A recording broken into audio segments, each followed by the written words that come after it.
मित्रों, निखिलेश स्वानंद ज्ञान ज्योति चैनल में आपका स्वागत है। सभी लोगों को धन्यवाद, सभी माता बहनों को धन्यवाद जो आप इस चैनल को इतने प्रेम दे रहे हैं, प्यार दे रहे हैं और देखते हैं। साथियों, नवरात्रि आ रही है। इस नवरात्रि के कारण जो लोगों के मन में भावना है, कुछ लोगों ने इस तरीके के प्रश्न भेजा है कि आप ऐसी साधना कोई बतलाइए जिससे व्यक्ति के जीवन के दोनों पक्ष हैं, एक आध्यात्मिक और दूसरा जो है भौतिकता का है। जब भौतिकता के पक्ष की बात होती है तो वहाँ तमाम लोगों के शत्रु इत्यादि सभी रोग इत्यादि कोई बात आ जाती है। तो इसी बात को ध्यान में रख करके उन लोगों के प्रश्न के साथ उत्तर दिए और आज मैं धूमावती महाविद्या प्रयोग के बारे में चर्चा करता हूँ। साथियों, शक्ति के दो रूप हुए, एक आध्यात्मिक, दूसरा रचनात्मक। और शक्ति की पूजा, आराधना, साधना ही सर्वोपरि है, वह चाहे किसी रूप में की जाए। आज जो धूमावती साधना से संबंधित बात करते हैं कि धूमावती देवी जो है शत्रुओं पर वज्र की तरह प्रहार करने वाली है देवी है। शत्रु कोई भी हो, चाहे वो मानसिक हो, चाहे फिजिकल हो, भौतिकवादी हो, अपने आप में पूर्ण रूप से वो उसको परास्त करने में यह महाविद्या सशक्त है। मन से, चिंतन से अगर साधक का कोई अहित करना चाहे तो वह अहित नहीं कर पाता अगर धूमावती की कृपा आपको प्राप्त हो जाती है। शत्रुओं ने हमारे ऊपर जुल्म किए, परेशानी दी होगी, उस शत्रु का पूर्ण दमन के लिए धूमावती साधना श्रेष्ठ है एवं अनुकूल है, मानी गई है। धूमावती का रचनात्मक रूप भी है, जहाँ एक तरफ शत्रु के ऊपर वज्र की तरह प्रहार करती है, दुख बीमारी कष्ट को हटाती है। और अगर किसी तरीके की किसी को अशरीर बाधा है, यानी इसको कहते हैं भूत बाधा या किसी तरह की तंत्र प्रयोग बाधा, उस बाधा को दूर करने में भी धूमावती सर्वश्रेष्ठ मानी गई है। तो इस तरीके से ये एक पक्ष इसका ये है। और दूसरा पक्ष है कि वह आपको धन प्रदान करने वाली है, यश प्रदान करने वाली है और समाज में आपका मान सम्मान भी दिलाने वाली होती है। ऐसी स्थिति पैदा कर देती है कि आपके लिए सम्मान प्राप्त हो।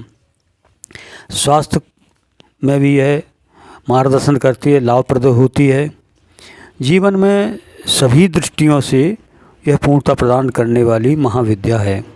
चाहे धूमावती महाविद्या हो अथवा अन्य कोई भी महाविद्या हो, किसी भी साधना के लिए बंधुओं उसे आप मखौल या मजाक की तरह ना करें, क्योंकि साधना में मखौल या मजाक या अनुभव कि पहले कुछ लोग कहते हैं पहले हम इसका अनुभव करेंगे, यह साधना करेंगे, जब हमें अनुभव आ जाए तब हम इस साधना को करेंगे।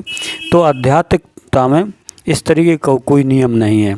जो कुछ होता है आध्यात्मिकता में, साधना वो रियल होता है, वास्तविक होता है, अब जितना भी जिसको अनुभव में आता है।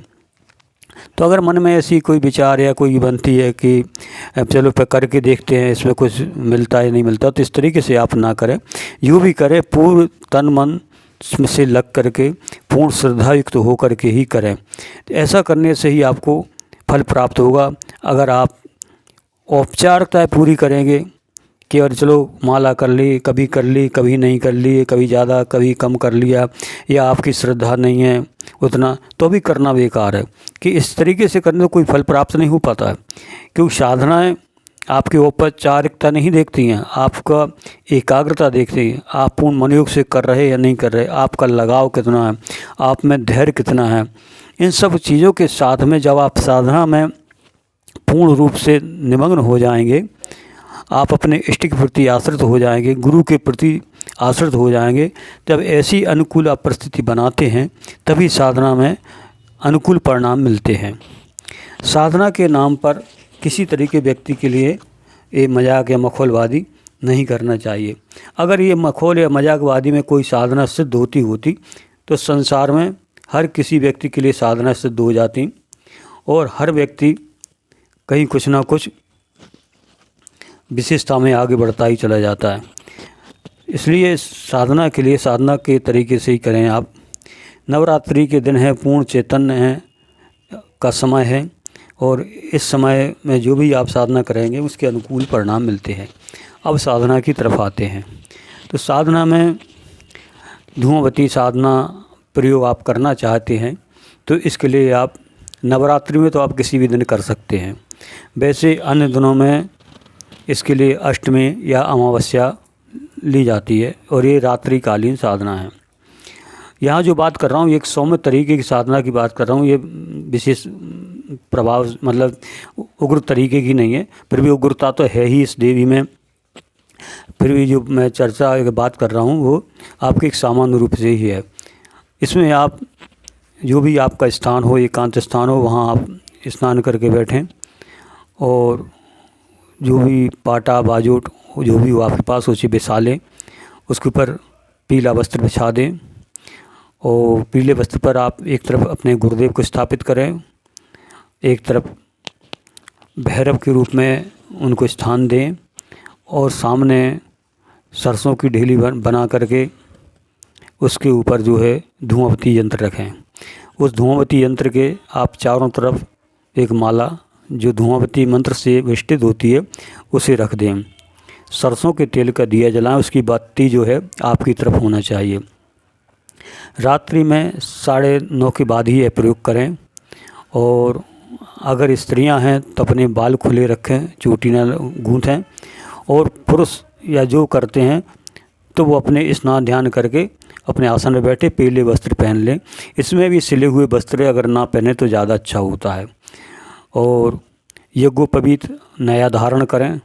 आप पंचोपचार विधि से प्रथम सदगुरुदेव का पूजन करें, जो भी आपके गुरु हों।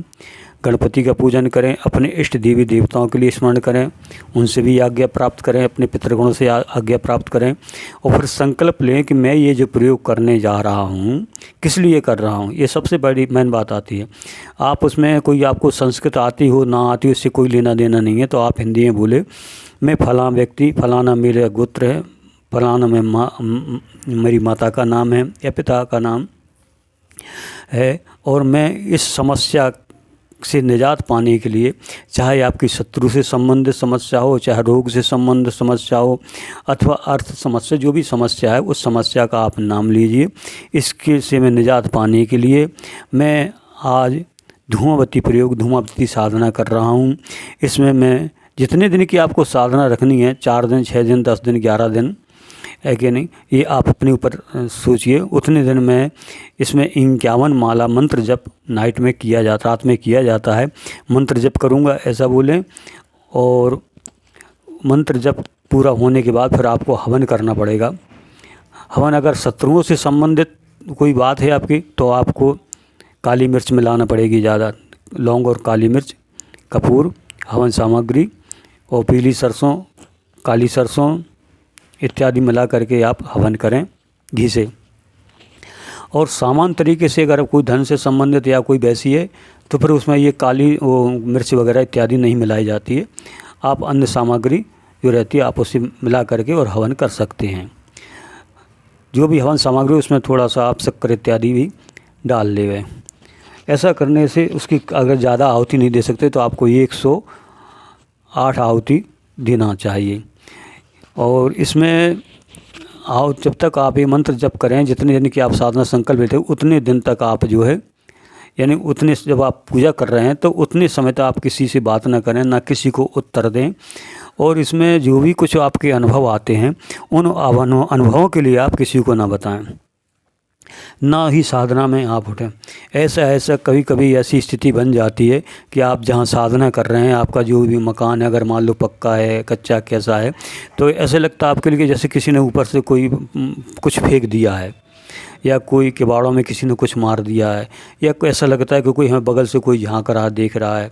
ऐसा भी हो सकता है कि आपकी कोई परिचित की आवाज़ में आपको आवाज़ दे। तो आपको ऐसी स्थिति में उठना नहीं है, ना ही आवाज़ देना है। आप अपनी साधना में जब तक आपकी माला पूरी मंत्र जप ना हो जावे तब तक आप ना उठें, ना कोई जवाब दें। और अगर कोई चीज़ आपके लिए अनुभव में आती है या दिखाई पड़ती है तो उसके लिए बीच में किसी तरीके से आप बात न करें या उस तरफ देखें ना, और ना ही अपनी माला को रोकें।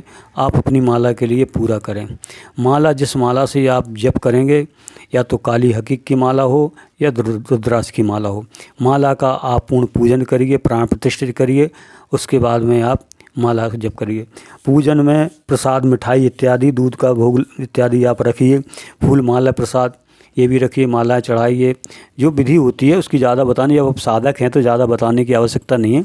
इस तरीके से अगर आप करते हैं तो आपके लिए जितने दिन का आपने संकल्प है उतने दिन आप इसका जप करिए, और जप करने का इसके आपके आने वाले समय में इसके आपके परिणाम अनुकूल ही होंगे। जो मंत्र है वो मैं डिस्क्रिप्शन बॉक्स में लिख दूंगा, मंत्र आप वहाँ से लें। फिर भी एक बात और कहेंगे कि जो भी साधक साधना करें वो मजाक में ना करें, मखौल में ना करें, और उनका अगर आध्यात्मिक बल है तभी साधना में कदम रखें। क्योंकि चैनल आपके इस तरीके से जो मखौल में करते हैं, अध्यात्म बल नहीं और साधना करते, कोई किसी तरीके आपको उसका अनुकूल परिणाम मिले या ना मिले, उसके आपके प्रभाव हो अथवा ना हो, तो इसकी कोई जिम्मेवारी नहीं लेता है। आप अपने स्वयं के निर्णय के अनुसार ही किसी साधना में कदम रखें, चाहे ये धूमावती साधना हो, चाहे कोई भी महाविद्या साधना हो। सबसे पहले आपको उन साधनाओं के बारे में जानकारी लेना चाहिए और स्वयं को देखना चाहिए कि आप में कितनी क्षमता है। उसी क्षमता के हिसाब से आपको साधना करना चाहिए। तो साथियों, आज इसी चर्चा के साथ सभी बहन भाइयों के लिए निखिल शरण ज्ञान ज्योति की चैनल की तरफ से आपके लिए बहुत बहुत धन्यवाद करते हैं। आपका प्यार हमारे लिए बहुत मिल रहा है, इसके हम आप सभी के लिए, सभी माताओं बहनों के, सभी बहन भाइयों, चाहे वो भारत में हो अथवा भारत से बाहर के हों, हम बहुत बहुत आपका आभार प्रकट करते हैं और सभी के लिए धन्यवाद।